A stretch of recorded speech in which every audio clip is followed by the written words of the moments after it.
Hey guys, welcome back to another video in Spring Boot series. In this video we are going to deploy our video service that we have created until now.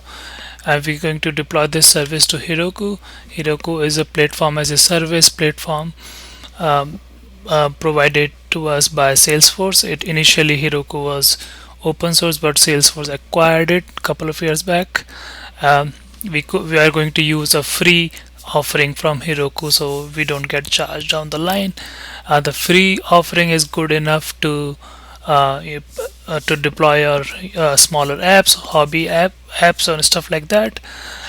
When you want to go to production, you want to spin up a bigger instances, which for which Heroku is going to charge us. But for this particular video, we are just going to deal with a free version of Heroku's service.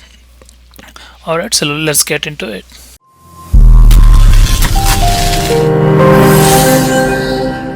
Alright, so let's take a quick look at what Heroku is. This is I just went to heroku.com. It says Heroku is a container-based cloud platform as a service. So basically, it's going to provide us containers where we can deploy our Spring Boot service. That's how Heroku is going to look like, and obviously we'll come back to this UI once our app is get deployed, right? And I've opened another tab right here, which is tutorial from Heroku on how to deploy your Spring Boot app. So I'm going to paste this URL in the description link below, and so you can follow along with this tutorial. So in this tutorial, let's follow along what Heroku is suggesting to us. So to begin, create a free Heroku account. I have already created my account. Make sure you click on this link and start creating your account. It's a regular process, your first name, last name, email, stuff like that. Once you have your account, you are ready to do the next steps. And so we are going to download the Heroku CLI. I'm running Ubuntu, so let's click on that, and we're going to download for Ubuntu. Let's run all of those steps. Copy. I'm going to run the terminal. Okay, I think I typed the password wrong, so alright, so once it is done, we're going to run the next command from here. Let me just copy that. Alright, so that's done. We're going to do another one. This is the next command. Then we're going to do sudo apt-get update, and at the very last we're going to install Heroku. Alright, so this will eventually install Heroku on our CLI. The beauty of installing a CLI is that you can stay in your terminal or your dev environment and start pushing your changes to Heroku. You don't have to switch between your apps and browser to and fro, right? And there are other functionality of CLI as well. So it says once installed, you can use Heroku command from the terminal and you can log in.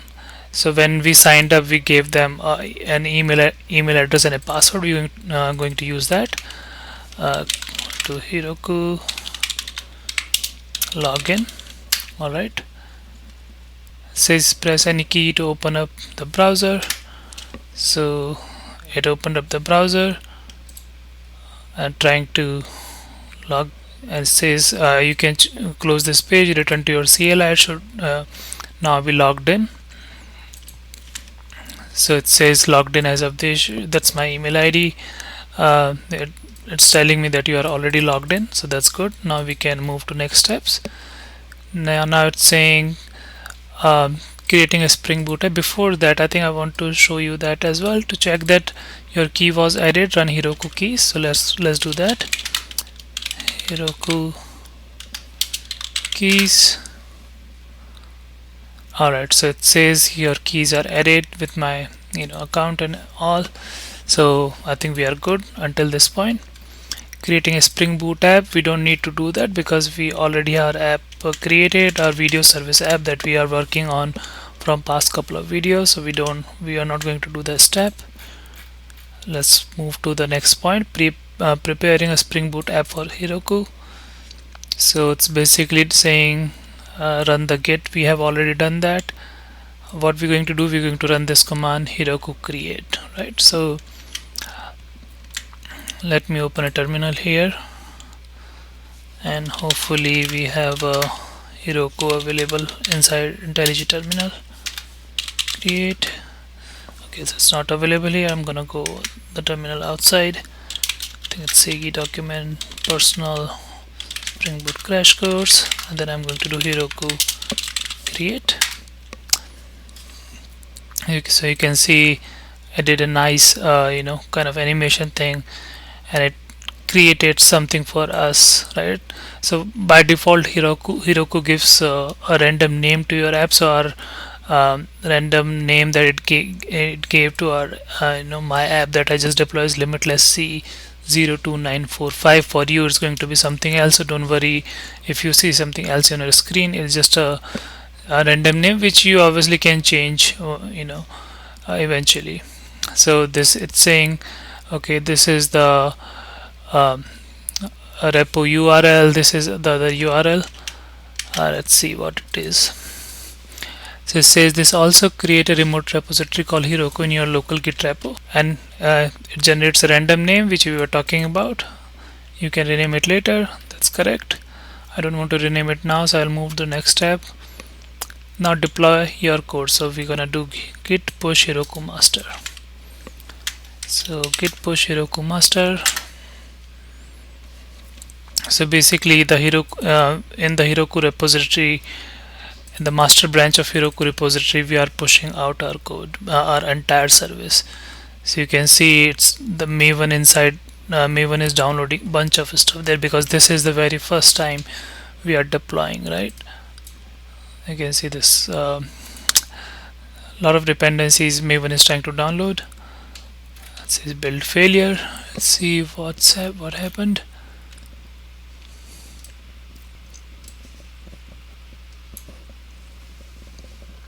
Okay, so invalid target release 11. So right here I think so Heroku has Java 8 by default and our service has Java 11. So let's go back to our service and go to POM and change the target release to 8. So I'm going to change 11 to 8. That way we are going to use Java 8 instead of Java 11, right? So we're going to do the same thing again. Go to terminal and do git push Heroku. Actually, let's see, before that, let's see what, let us commit that. Git status, git add pom.xml source main resources properties git commit updating the Java version for Heroku. Alright, git push, and then we can do Heroku master.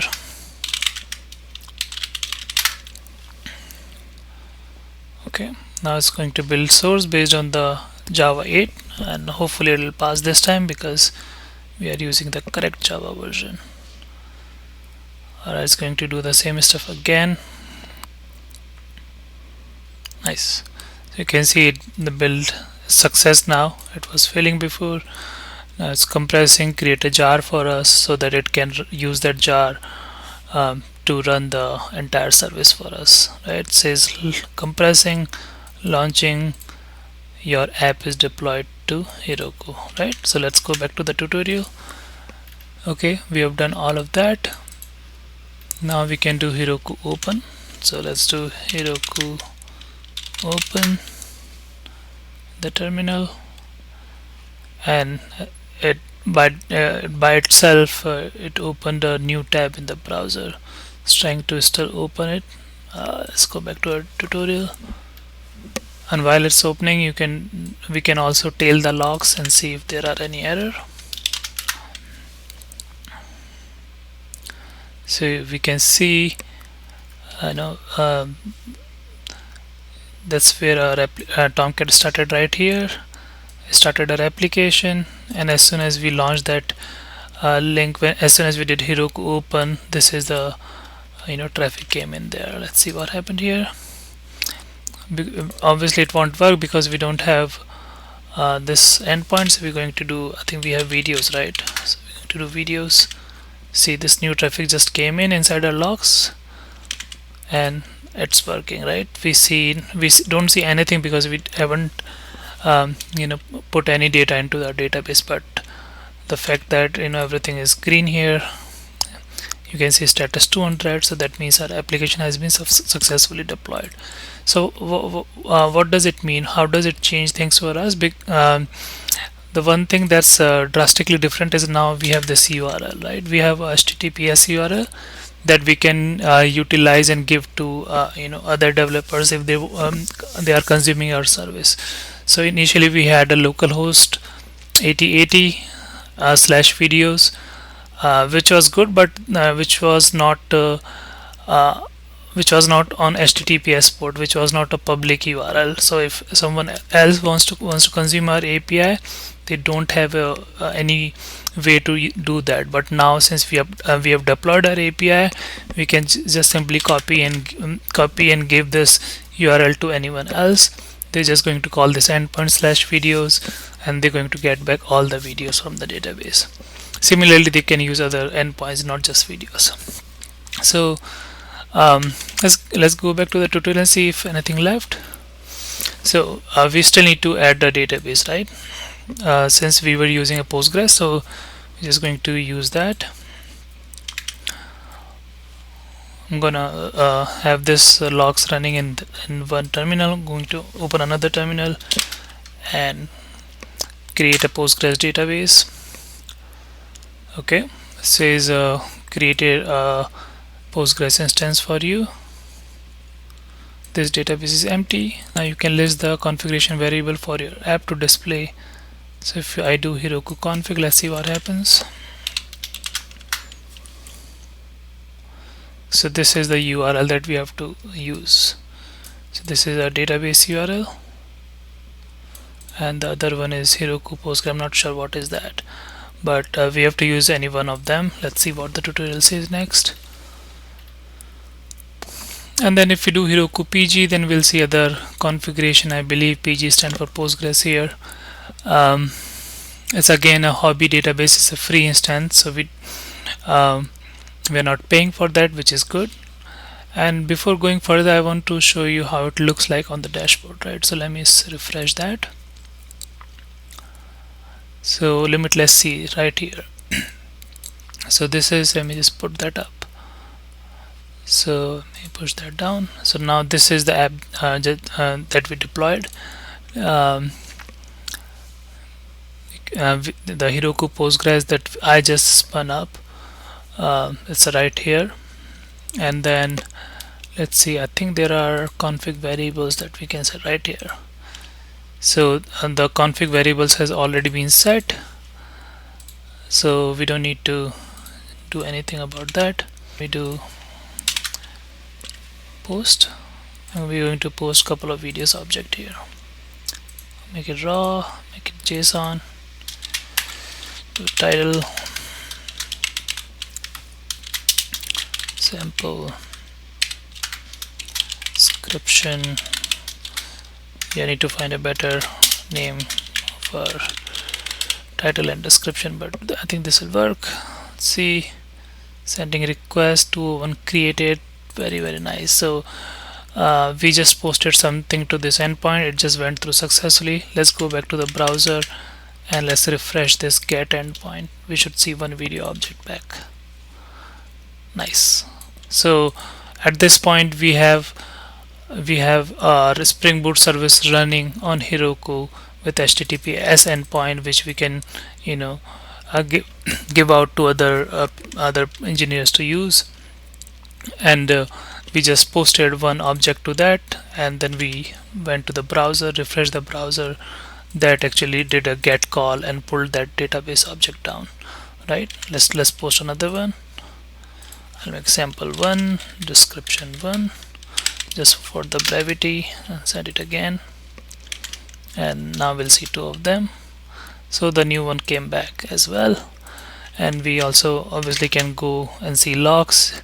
So in the log we can see the post happen, get happen, post happen, get happen. So you know, the logs are very useful to see if something errors out, we're going to see error here, so that way we always know what's happening in our app. There are many other things in Heroku that we can do. We can also install, just like we did install Postgres, we can install other um, logging tools, and then we can and we can, once our app goes out in the wild in the market, and as our customers are hitting our app, we can see the logs, live logs in that logging tool, right? So that way it is very very helpful, and everything is free, right? So that's another good thing about it. As long as we are not going to have a bigger traffic, we can live very well with the free version. Alright, so hope you guys enjoyed this video. In this video we deployed our app to Heroku, and in the next video we'll going to deploy that to AWS free version as well. So stay tuned for videos like that. Thank you.